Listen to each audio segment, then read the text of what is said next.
Welcome you all to this event as part of the Festival of the Creative Industries that is happening currently at Oxford Brookes. My name is Daniela Treveri Gennari. I'm the chair of the Creative Industries Research and Innovation Network. And I'm really pleased to welcome Georgia Bauer here for a session titled Age on Stage, Applied Theatre, Older Adults and Shame Resilience. I'd like to say that this event has been organized in collaboration with another network that we have at Brookes here, the Healthy Aging and Care Network. Thank you very much for doing this. We got a few and they've been great it's been great to work with colleagues across the university and across the networks. Georgia Bauer is a nationally recognized artist, facilitator and researcher who specializes in applied theatre practices with adults age 65 plus. And really what we're doing today is reflecting on how theatre can challenge ageism and ageist-induced shame by encouraging shame resilience. In partnership with the Chichester Festival Theatre's The Chatter Project, Georgia will show how theatre activities can help resist ageist stereotypes and increase feelings of joy, pride, purpose, connection, and self-value. I'll leave you the floor, Georgia. Thank you very much for joining us. Thank you, and thank you to everybody who is here today, and thank you for having me. Okay, so hello, my name is Georgia Bowers, and I am an applied theatre practitioner, researcher, and PhD student at the University of Portsmouth. While I do not claim to have lived the experience of growing older in the UK, I am someone whose practice is deeply committed to creating theatre with adults aged over 65. Therefore, I am here today to share with you my story as an applied theatre practitioner who specialises in working with older adults, and how I believe applied theatre can negotiate ageist-induced shame and cultivate shame resilience. I used to think about walking into the sea. I looked up ways to make sure that I didn't wake up again. A lot of people think that once you're 50 that you should sit there and die, and that because we're old they treat us like we know nothing. We live through the 60s, flower power and burning your bra. The Chatter Project has put me in touch with who I am. When you're being creative, you're using a different part of your brain, and I feel respected here. The room falls silent, and as I look around, I notice that the other members of the group are nodding their heads in agreement. While the statement still lingers in the air, another participant says, "Yeah, I feel the same too. It's not much fun getting old, but what is fun is coming here. So today, are we carrying on with our scenes?" The group are keen to continue working on the material that we have been developing for nearly 3 months now. The scenes that are taking shape are part of the Chichester Festival Theatre's The Chatter Project, a UK-based applied theatre intervention that seeks to create theatre with adults aged 65 plus from across the south coast of England. The Chichester Festival Theatre is a major regional theatre in the south of England, and its shows routinely transfer to the West End and sometimes Broadway. This project was devised with the support of CFT and took place once every 2 weeks for 6 months. In the Chatter Project, characters and their stories have been inspired by images, props, and personal artifacts. So far in our workshops, we have had narratives which have examined themes of domestic violence, extramarital affairs, conversion therapy, and death. The sometimes shocking and socially engaged content of these stories demonstrates the interpersonal dynamic between participants and the narratives that they want to tell. These tales critique the expected societal norms regarding ageing, where older adults can be viewed as lacking creativity, unable to learn new skills, unproductive, a burden, ill, frail, asexual, or lonely. The process of ageing is universal. We are all maturing, and yet despite the ubiquitous nature of ageing, the word old or older adult within public discourse is often met with the portrayal of, quote, those over the age of 70 as being all alike with regards to being helpless, frail, and unable to contribute to society, end quote. The UK has a rapidly ageing population. At present, 18.6% of people are aged over 65 years, and in less than 20 years, 1 in 4 will be aged over 65. Current life expectancy in the UK marks men living until 79.4 years and women until 83.1 years. This is in stark contrast to when the NHS was founded in 1948, where records show that 48% of adults died before their 65th birthday. In Britain, while older adults are living longer, this does not necessarily mean that they are living better. In 2017, NHS England found that around 7.7 million older adults reported suffering from depression, with a further 7.3 million older adults experiencing anxiety. Societal perceptions and attitudes towards older age have also proven to be problematic. A 2020 study by the Centre for Ageing Better shared that, quote, 1 in 3 people within the UK report experiencing age prejudice or age discrimination, end quote. The Guardian also detailed that, quote, 1/4 of millennials believe it is normal for older people to be unhappy and depressed, while 40% believe that there is no way to escape dementia as you get older, end quote. The intersection between England's cultural understanding of later life and how it is socially met has led to older adults being widely portrayed as, quote, suffering from poor and or worsening health, and ageing as a process of inevitable decline towards death. Older people are often framed as being inherently vulnerable, with a multitude of stories about older people being victims of things like scams, end quote. Within the Anglosphere, cultural engagement with these negative associations begins as early as in children's tales, which frame older adults as, quote, the hag, the harridan, gorgon, witch, or Medusa, end quote. Therefore, it is unsurprising that old age has become a process which one is supposed to deny, with the label old being described as insulting, or at least an unwelcoming self-description. The stigmatization of later life is symptomatic of ageism, a social prejudice which is described by Robert Butler as, quote, as a distaste for growing old, disease, disability, and fear of powerlessness, uselessness, and death, end quote. Due to the universality of ageism is often treated less seriously than other forms of discrimination, and therefore goes unaddressed and under-researched. Ageism has the capacity to not only inform how we view older adults, but also influences our own experiences towards the aging process. Arguably, ageism is prevalent in everyday society and is particularly prominent within modern consumer culture, which defines successful aging as, quote, aging without giving an impression of doing so, end quote. As one's social capital becomes defined by their youthful appearance, women often respond, quote, by investing in beauty inventions, such as hair dye, makeup, and surgical or non-surgical cosmetic procedures to counter the physical signs of aging, end quote.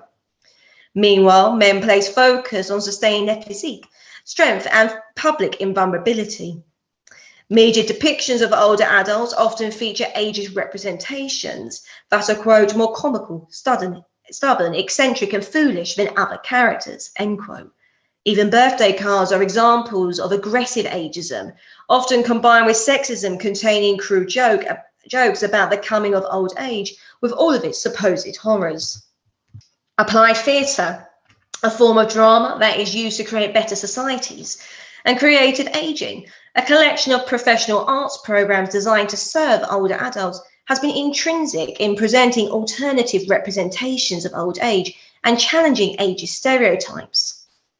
Academics such as John Killick and Claire Craig were influential in exploring how creative engagement with older adults can offer us a way to forge our identity, celebrate our uniqueness, and is one of the ways we can make our mark on the world. The Mental Health Foundation's findings reported that older adults' engagement in participatory arts can, quote, support increased confidence, self-esteem, feelings of accomplishment, cognitive function, communication, pleasure, enjoyment in life, physical health, and generates a sense of social cohesion, end quote. In 2021, the work of Simon Chester-Evans, Jennifer Bray, and Claire Gambardine reinforced that creative ageing can develop social networks, reduce isolation, and promote specialist skills in sustaining activities with older adults.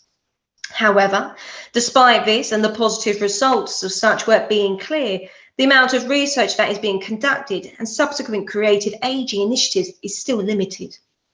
Often studies focus on short-term projects and examine the impact of those who are living with dementia, or how the arts can positively contribute towards physical health or well-being, such as lowering levels of anxiety, depression, and social isolation. While we know that creativity and theatre can improve health and well-being and offer an alternative representation of ageing, studies are yet to identify how applied theatre can act as an intervention towards ageism and ageist-induced shame. Studies suggest that, quote, Western societal attitudes are such that older people are expected to be miserable as a result of deteriorating health and a reduced quality of life, end quote. Becca Levy argues that negative connotations regarding older adults can lead to stereotype embodiment, which is, quote, facilitated by their encounters with a plethora of societal cues, usually pejorative, that indicate they are old, end quote. Consequently, exposure and embodiment of unfavourable ageing stereotypes that focus on decline can, quote, negatively influence older adults' attitudes towards and experiences in their ageing bodies, end quote. Therefore, this study has found that the embodiment of ageist social narratives can lead to a sense of shame. Brené Brown describes shame as, quote, the intensely painful feeling or experience of believing we are flawed and therefore unworthy of acceptance and belonging, end quote. An emotion whose siblings are embarrassment and humiliation.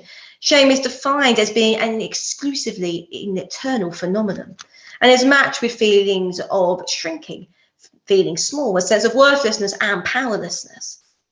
Although shame is becoming more frequently spoken about, it continues to hold significant social power and is, quote, still close to being unspeakable and unprintable, end quote.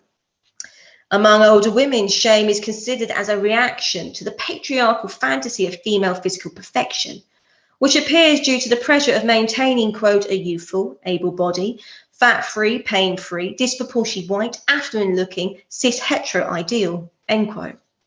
Within older men, shame can appear because of, quote, declining health, physical abilities, and sexual functioning, which collectively undermine their sense of masculine identity, end quote.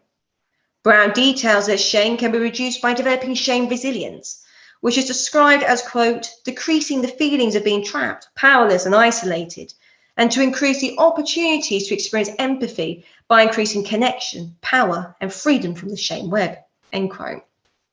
Consequently, I investigate how applied theatre with older adults can be used as a tool to combat ageism, cultivate shame resilience, and in turn, improve well-being.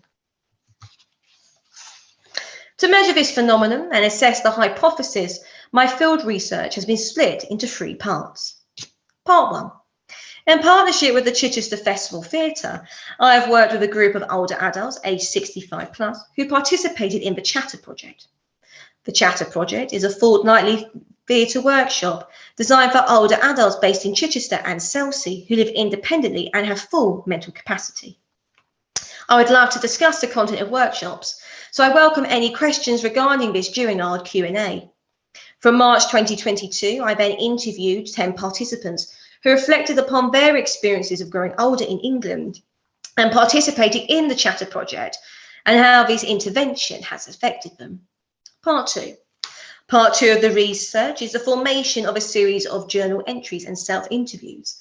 These explore and analyse my own personal experiences of being an artist facilitator, specialising in the research area, and reflect upon my role as the lead artist for the Chatter Project. Part 3. The final strand of my research is a series of interviews with 10 applied theatre practitioners who work in the field of creative ageing. Practitioners are providing an understanding of the issues they feel older adults in England are experiencing and how they have witnessed applied theatre to affect participants. To analyse and examine the data which appears from interviews with participants and applied theatre practitioners, I have adopted a grounded theory approach drawing from scholars such as Barney Glaser, Anselm Strauss and Johnny Saldana. To explore my own diary entries and reflections, I use autoethnography.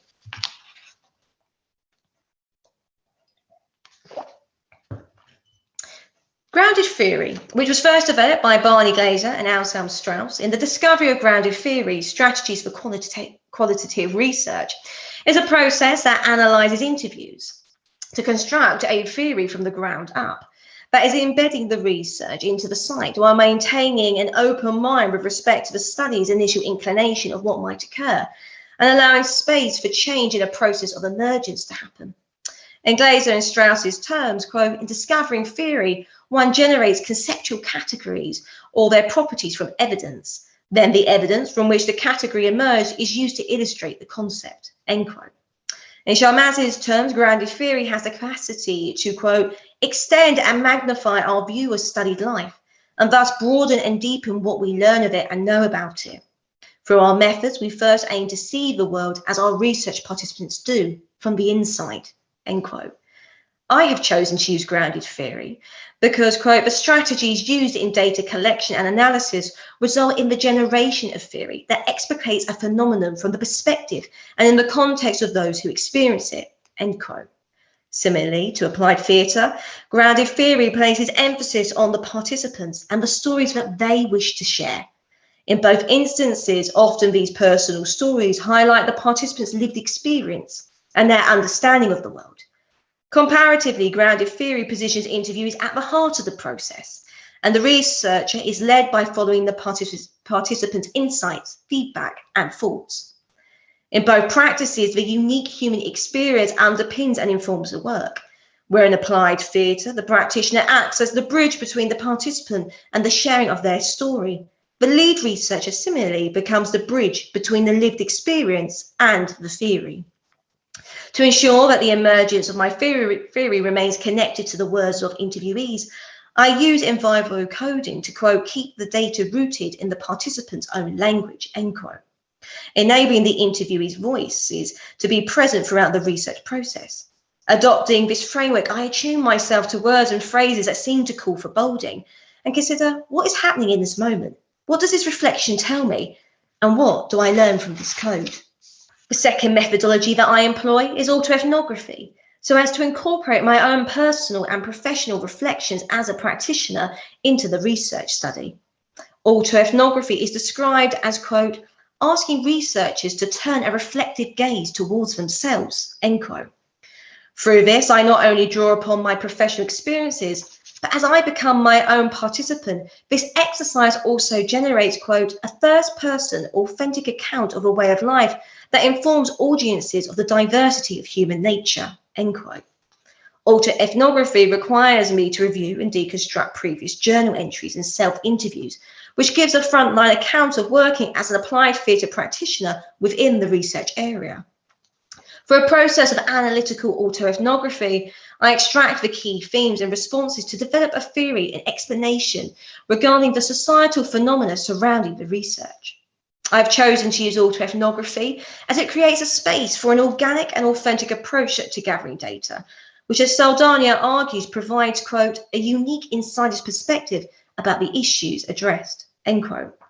Similarly to theatre, which is fundamentally storytelling, autoethnography as a research method are stories of and about the self told through the lens of culture.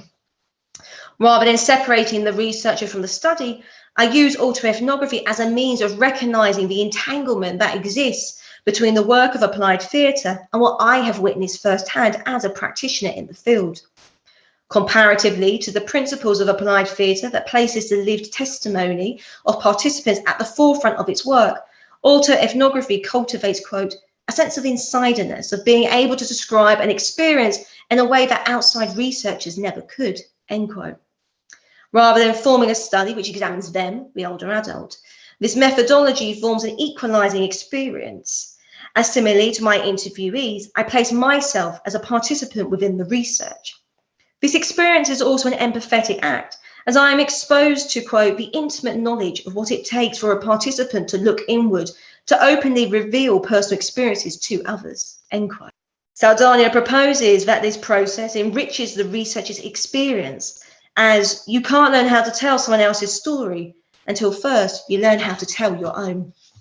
The study discovered that regular engagement with theatre workshops can reduce feelings of shame and promote higher levels of shame resilience.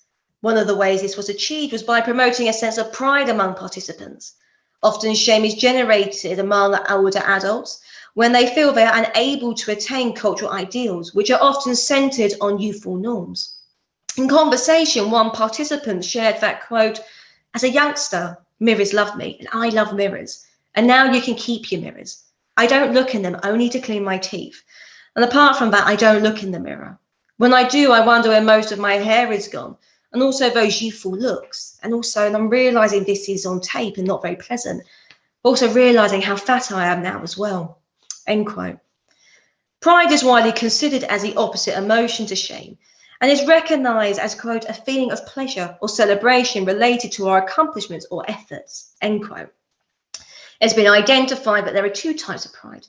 Authentic pride, quote, refers to attributes made to unstable and specific causes, such as an individual perceives that they did a good thing, end quote, and is associated with words such as accomplishment, mastery, triumph, confidence, and self-worth.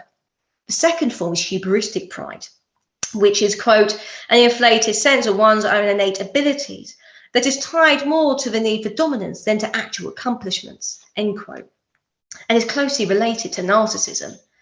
My study evidences that applied theatre negotiates shame by producing a sense of authentic pride, as participants take part and overcome artistic hurdles which they once thought were not possible for them. In conversation, one participant reflected, quote, "I sort of often have a little skip home, you know. Oh, I really enjoyed today. Yeah, I mean, we were doing things that were useful. We were doing things that you didn't think you could do. And you start feeling quite proud of myself today. Oh yeah, I did that and managed that. And yeah, that was good." Another participant shared that for them, pride was formed when their work was shared with peers, family members, or the general public. They reflected that this created a sense of achievement, visibility, and elevated status. They commented, quote, "To read your thoughts on paper so that you're getting your views out and about, you're getting what you've produced out and about to other people. It made such a big difference when you can share your product with people. You know, when it's something that comes out of your head and you've actually managed to put it into words and get it down on paper. It's just an amazing feeling. Even if it's just a very small way, it doesn't matter. It's something that you've done, that you've produced, and you should be proud of it, whether other people like it or not. If you like it, then you should be proud of it." Shame resilience continue to be generated through connection and belonging. Connection is understood to be, quote, "the energy that exists between people when they feel seen, heard, and valued, when they can give and receive without judgment, and when they derive substance and strength from the relationship," end quote.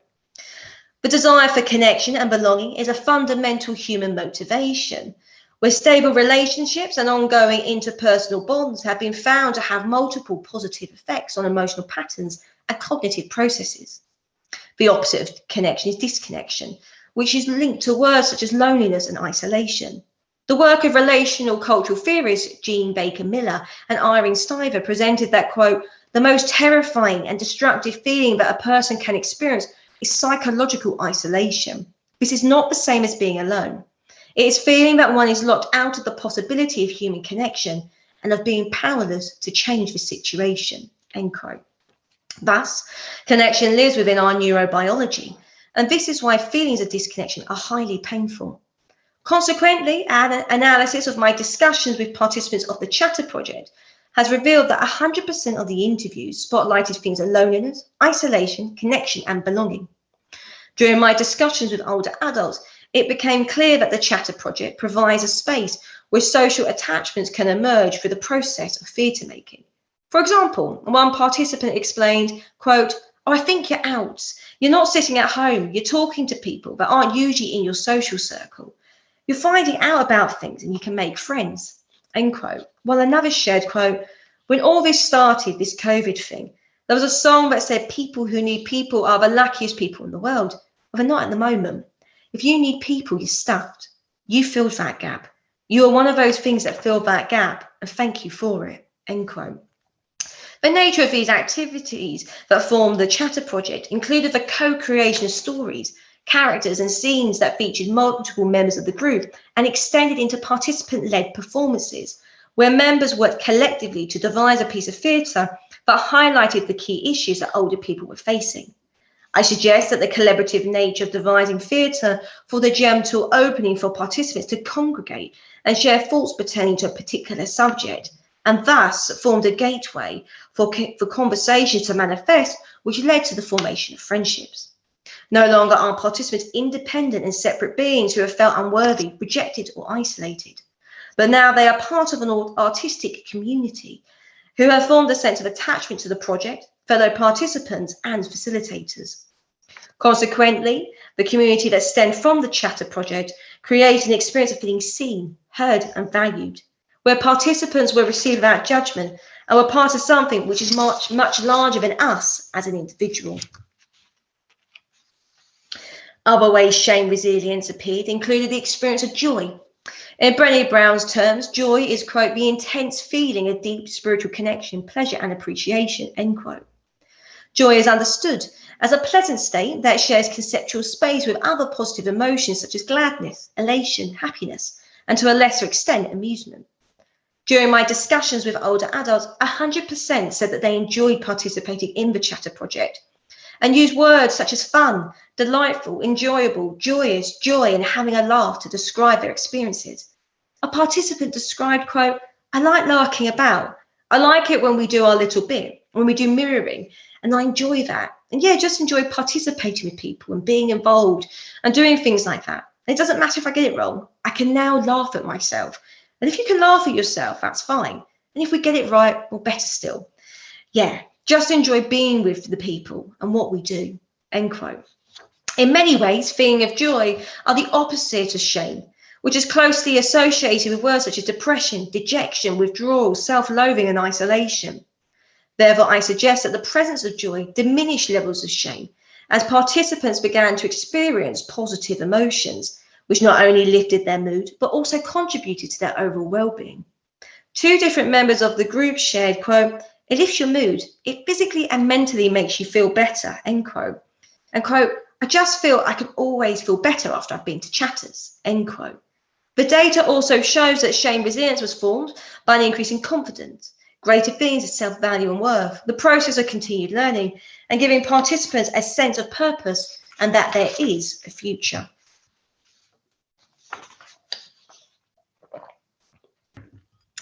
The sessions were designed in order to negotiate ageist-informed shame through what I have termed as anti-ageism praxis, a methodology for working theatrically with older adults that can also be used as a framework for practitioners to navigate their own subconscious and implicit ageism. Rooted in the practices of leading UK-based applied theatre facilitators, this methodology fundamentally believes that theatre with adults aged over 65 must activate the older person as a fellow artist and positions them as a co-creator, destabilising hierarchies of artistic ownership and control.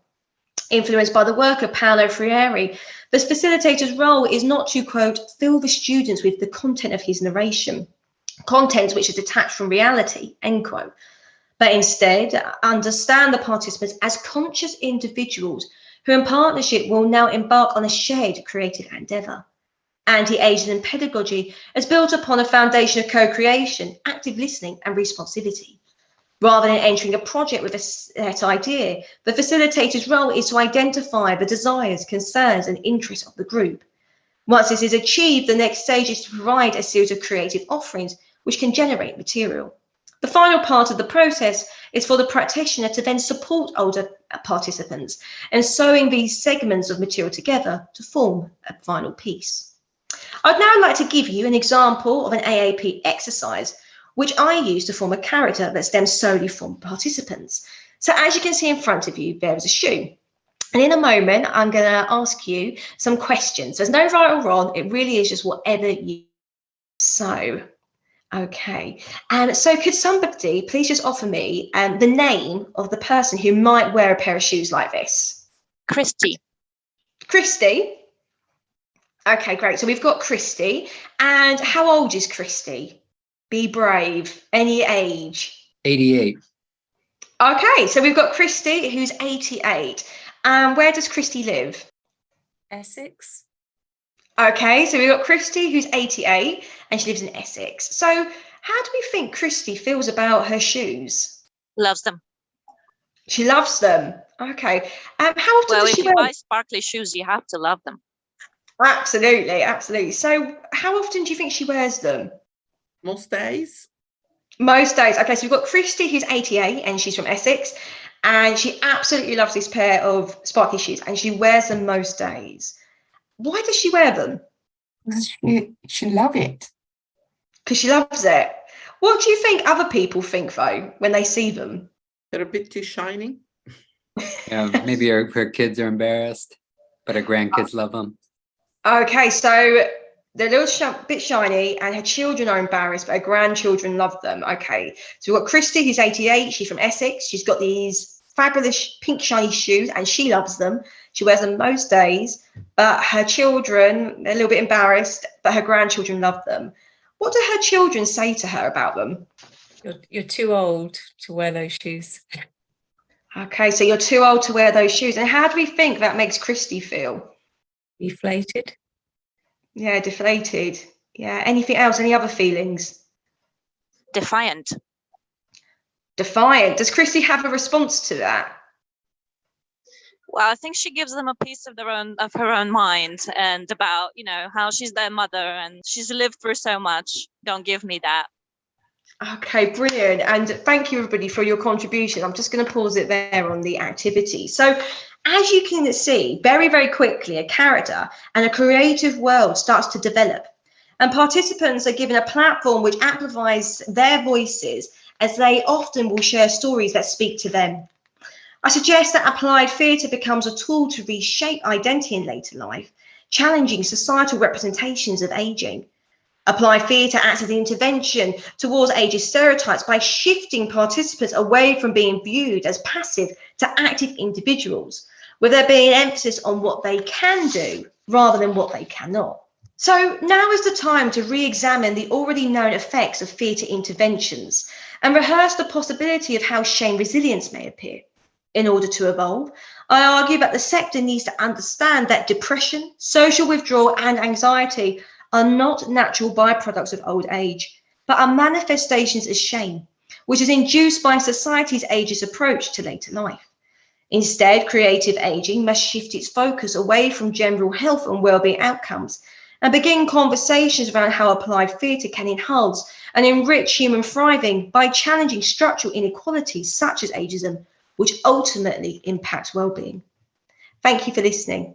Georgia, thank you so much. Wow, there is so much there that we'll have to reflect. I took so many notes, and I'll get back to that. Yeah, thanks, Georgia. That was fantastic. I wonder if you could tell us a little bit about sort of the response from people that were sort of not associated with the project, that were not sort of doing the workshops and things like that. Do they do performances that of these pieces that they created? Yes, they did. Yeah. Okay, so there was did you get any audience sort of responses to that? Things that were sort of changing their views or helping them question their assumptions? Yeah, so I mean, the focus of this research was about the process of theatre making. However, because it was a programme, the Chapter Project, which was obviously run by the Chichester Festival Theatre, in July of last year, we did do a public performance in the front of house at the theatre. And so that was an intergenerational audience of people who were industry professionals and peers that were invited, but also the public were able to come along, and family members as well of the old adults. And I think what was really interesting is that theatre is such a fantastic platform to really smash assumptions of what older identity is, what later life can look like, and the placement of older people within our society. And I think, taking stock of the overall feedback was that there is a stereotype that when people get to a certain age, that the activities they may be doing could include bingo or crosswords, which have value. And there's absolutely nothing wrong with people who do those things. However, becoming a theatre maker at say 82 wasn't something that necessarily crossed people's minds. And so it really challenged their understanding of what can it be in later life. And I think for a lot of the audience members, there was a sense of, life doesn't end when you hit 50 or when you retire at 65. You have the right to have a fulfilled and joyous and energetic and exciting existence for as long as you want to have that. And theatre and the Chatter Project was just a fantastic outlet for people to either revisit some skills that they had earlier on in their life, or embark on a totally new adventure and do things that they never thought that they would. So I think the main thing was really smashing those stereotypes. Can I just, before I give the floor to Maya, and did they approach that with a little bit of fear? Because obviously, I mean, today, we had a beautiful session this afternoon as part of the festival where we were involved in creating. And as much as there was a real excitement, I think when we were doing some of the activity, there was also a little bit of a, feeling that you are embarking into something new. And is there something that you felt that, and then they managed to overcome together or not? Oh, absolutely. I mean, I think as a practitioner and a researcher, I think we have to be really mindful that for many people, theatre or culture isn't perhaps something that has been a really active part in their life. And if they have engaged with it, it is usually as a consumer of the art form. So therefore, to ask somebody to stand up in front of a group of people and do something that they may have never done before is a huge risk. And when you perform publicly, you also take the risk of looking a bit silly, things going wrong, forgetting your lines. And so that was very, very present. But then that comes back to me as a facilitator on how do I create that culture where, first of all, people feel safe enough to take the risk. Yeah. And secondly, if they do fail, and I use the word fail loosely, but if things do go wrong, then that's okay. And I think that was all linked to shame resilience, because as people started to grow in confidence and started to realize that, if it goes wrong, it doesn't mean I'm silly, it doesn't mean I'm stupid, it doesn't mean I'm useless, it just went wrong. And so that's how we combated that sense of fear, was focusing on reducing things as shame, because so often we have a voice in our head that says, I'm no good, I'm rubbish at this, I can't do it. But as soon as that started to diminish, then the group were more, they really wanted to actually perform. And we performed mainly because it was something that they wanted to do. We would never have forced them to have done it. And even on the day before, when we're doing final rehearsals, if the group had said, actually, no, this is a terrible idea, we would have pulled it. So yeah, the research findings really came into play there. Maya. Yeah, thank you so much for a very interesting presentation. Maybe you've mentioned this, sorry, I'm walking. I was wondering if you could talk a little bit more about the intersectionality of the people who participated. And I'm left with the impression that they were retired and quite comfortably so they could engage with theatre, and they probably do attend a theatre. But, yeah, could it change the experience of aging if you're not part of this demographic? So that's a really great question. So the older adults that participated, there were 10 of them. They were split 50-50 between working class people who originally were located in London and had retired to West Sussex, and then middle to upper class people. In terms of their intersectionality, they were white British, but that was reflective of Chichester and Chelsea, where the demographic is 95% white British. The majority of them were single or widowed, or were not in relationships which were publicly known about, and they were all heterosexual, but they did have varying levels of physical ability. So, for example, we had one lady who actually had a broken back, and so was used a wheelchair. We had another lady who was recovering from a stroke. So, I mean, the pictures obviously today of just happen to be of people who perhaps look a bit more physically able. But in terms of physicality and class, there was diversity. Obviously, diversity looks different in different parts of the country. So, had I done this work in, say, for example, Leeds, it would be a totally different group of people. And moving the research forward, what I would like to do is to do this on a nationwide scale, because I think the results would be richer, they'd be deeper, and also they could be potentially very different in terms of what older adults are facing.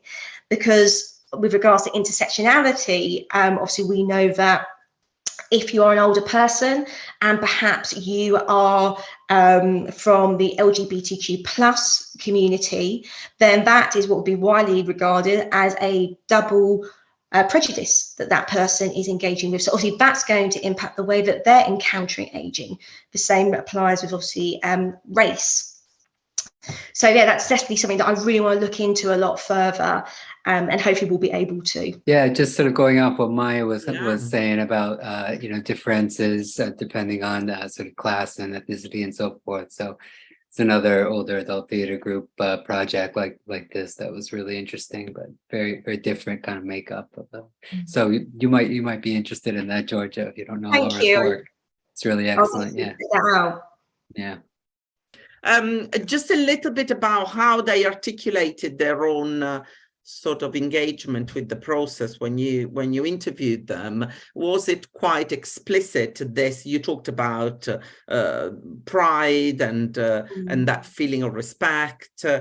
Could you tell us a little bit about the interviews? Absolutely. So the interviews took place for about an hour. I used open-ended questions so that it could, just go where it needed to go. And the responses were really, really interesting. So often when the interview began, quite a lot of people were like, well, it's good, Georgia, isn't it? I like it. And then it was my job to think, okay, well, let's really unpick that. And what is it that you like about it? And what, let's try and discover what it is that it does. And so with regards to pride, what's really interesting is pride was the word that kept coming up. So when I was analysing the data, it was an obvious theme, and people would say, it gives me a sense of pride. And pride emerged in many ways. So, for example, by publicly performing your work, and that could just be to the group. But equally, for the participant who I mentioned earlier had broken her back and was using a wheelchair, for her, pride came because it gave her a reason to leave the house, and then she felt pride because she was able to do the journey. And she said for her, living with a disability, sometimes the thought of leaving the house was like climbing a mountain. And so just having, a point in her fortnightly calendar where she thought, right, I've got to get up, I've got to get dressed, and I'm going to make that journey, and I'm going to go and do a workshop, and I'm going to do it for 90 minutes. At the end, she would come home and her exact words were, I say to myself, go on, girl, you did it. And then there were other ways that pride emerged, for example, which was just being acknowledged in the space and being treated like an equal. And I think for the old adults that I worked with, so often they were exposed to what is described as elders speak, where people speak to an older person as if they're a child. And that can make them feel a real sense of shame, because they reported saying, this person thinks I'm stupid. They think I don't know what they're saying just because of the way I look. So I look visibly older. And therefore being in the space and just having somebody who is much younger than them, actually by nearly, say 40 years sometimes, that was gave them a sense of pride, because they were being recognised and valued and treated as an equal. And we're very much co-collaborators, and I think that's central to this work, is that I don't go in and tell anybody what to do.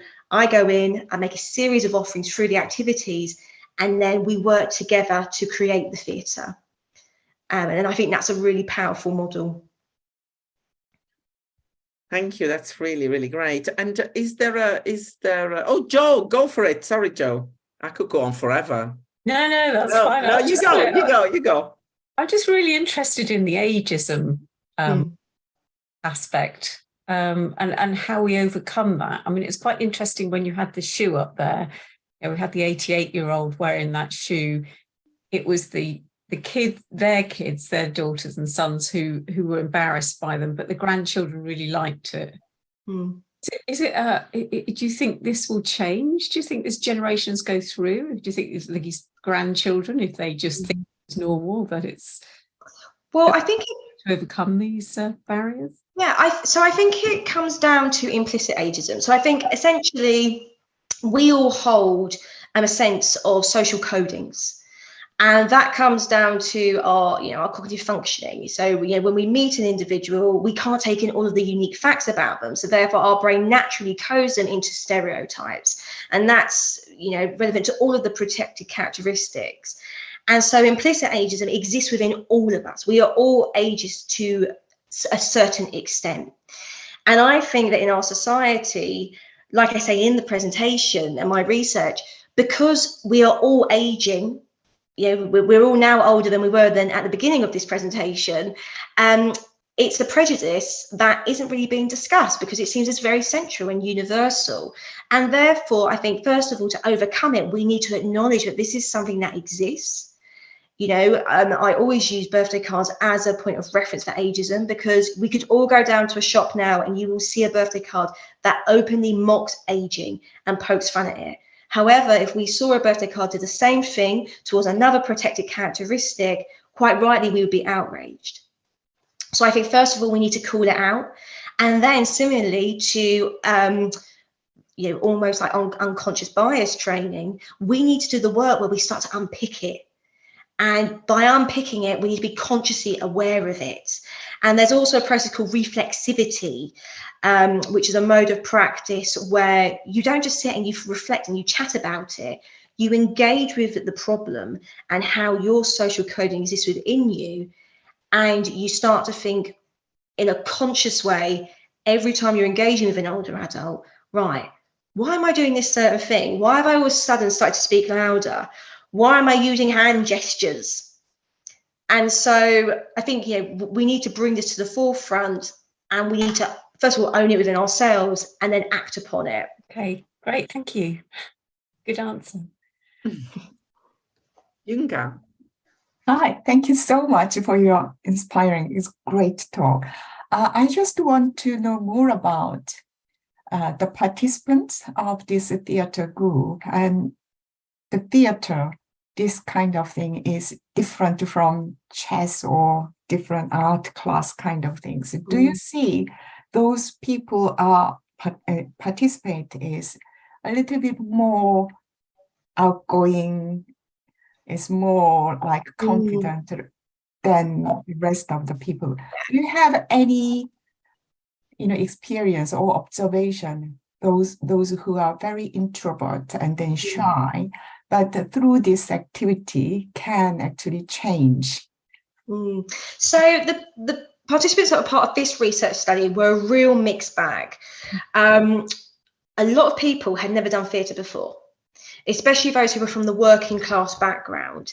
And therefore they came to it and they were really uncertain what they were letting themselves in for. And the reason they participated was because they had been signposted by charities who they trusted. And it was funny because actually quite a few people came because we served free tea and cake in the middle. So some of them openly said, I have come here for the cake. And that was fine, and I had one participant who for 3 months just sat and watched with me, sat next to me and watched and wouldn't take part. And then by the summer, so sort of nine months into it, he was performing. And so, broadly speaking, within my career, I've also run these sort of works in sheltered housing units, where you're actually going into a communal area where obviously, people don't have to come and participate. And so I think in terms of how do you get people to do this who are really introverted, I think first of all, you have to build trust. You have to build a relationship with people. I always say you don't just dive in and shoehorn yourself into people's lives and thrust upon them this theatre thing that maybe they've got really no familiarity with. But first of all, you become friends. And you build that relationship so people think, okay, yeah, I trust you. I'm going to come along and I'm going to give it a go because I know that you're going to keep me safe within this. And then when people do come along, I lead by following them. So yes, I go in with a sense of idea of what I want to do. But if people primarily just want to have a chat, then we'll have a chat for quite a long time. And then I'll gently ease in, perhaps storytelling workshop. So I may say, okay, so I noticed that we're all talking about the cost of living crisis. Why don't we write down how we really feel about that? And then those bits of text can be monologues. Now, they don't know that, but I know as an artist but I'm very subtly interweaving gentle activities that can be used at a later date. And it's a commitment. You know, these are not short-term projects. Ideally, they should be last many years. Unfortunately, they often don't because funding is limited. But really, if you're working with a group over a 3-year period, the transformation in terms of their participation and what they're offering is amazing. And I've seen groups go from not wanting to do anything other than just sit and, you know, have a chat. And, you know, we've actually then done a tour around South London by the end of 3 years to lots of different centres where old adults would be located. So it's time, it's commitment, it's patience, it's kindness, it's empathy, it's playfulness, and it's meeting people on their level and really being with them at that point. Oh, wonderful. Thank you. Yes, and it's so key. I think the time is so important because these relationships are not built overnight. So the fact that you had that long period of time with them is so crucial. I wonder, can I just, if nobody else wants to sort of ask a question, can I just ask maybe the last one, whether you notice a sort of a gender difference? We struggled in a couple of projects that we did with older people to recruit men, and there were projects about memories, and men were much more reluctant to come forward. And is this something you found, and have you found ways to? Yes, so yeah, that's always something that I found within my work, and research suggests that one of the reasons for that is because women tend to be more open about their relationships and how important those relationships are, and that we are, you know, more dependent on those interpersonal communications, whereas men, and it's often quite linked to toxic masculinity, have this sort of perspective of, no, I'm independent and I don't need anybody. And therefore, when I have been really actively trying to get men involved, I look at the generation. And so far in my work, the generations that I've worked with, the male participants have had a real dialogue and language for making things. So especially when I've worked with working class communities, which is where I predominantly work, and so often those working class men worked in factories, and you know, they were engineers or mechanics, and those skills you never lose. And so what I would often do is get them involved by first of all getting them to make things for the project, getting them to make props. Oh, you know, oh, this thing's broken and we want it for our show. Can you come and show us how to do that, how to fix it? And then again, once you build that relationship, so often once you get people in the room, they feel, oh, it's quite nice here. I'll hang about. And then they start to hang about, and they say, oh, can you just come and stand in this scene? And how would you take this role? So again, you have to gently glide people into participation sometimes and just find what speaks to them. And so for the people that I've worked with so far, it has been those practical skills. Thank you. Wow, we ran out of time. This is mad. Thank you very much, everybody, for joining, but especially thank you, Georgia, for sharing this incredible project with us. We want to hear what happens next. Maybe you'll come back with your next project and tell us about that. I'd love to. Thank you so much for coming, everybody, and for listening to me.